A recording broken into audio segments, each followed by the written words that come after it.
Hello viewers, வாங்க நம்ம தமிழ் வார்த்தைகள் மூலமாகவே ஹிந்தி கற்றுக்கலாம். பார்ட் 5 சாத். கதவு சாத்துங்க. சாத். சாத் அப்படின்னா 7ன்னு அர்த்தம், 7ஆம் நம்பர். ஓகேங்களா? அடுத்தது ஆப் வச்சுட்டாங்க. ஆப்பு ஆப் ஆப் வச்சுட்டாங்க. ஆப் அப்படின்னா நீங்கள் அப்படின்னு அர்த்தம். நீங்கள் அப்படின்னு அர்த்தம். அடுத்தது 10, 20, 30, 40, பத்தா. பத்தா பத்தா பத்தா அப்படின்னா இலை அப்படின்னு அர்த்தம். இலை அப்படின்னு அர்த்தம். April fool. April fool. Fool அப்படின்னா ஹிந்தியில் ஃப்ளவர், பூன்னு அர்த்தம். அடுத்தது பாருங்கள், பத்தினி வேஷம் போடாதப்பா. பத்தினி வேஷம் போடாத.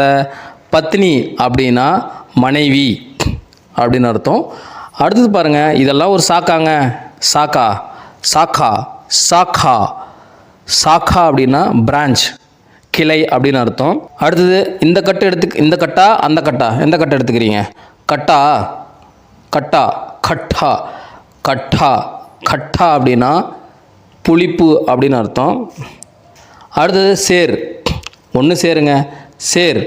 சேர். ஓ, சேர்த்து விளையாடுறீங்களா? அந்த சேர். சேர். சேர் இல்லைங்க. சேர் அப்படின்னா சிங்கம் அப்படின்னு அர்த்தம். சிங்கம் அப்படின்னு அர்த்தம். இன்னும் அதிக வார்த்தைகளை அடுத்த எபிசோடில் பார்க்கலாம்.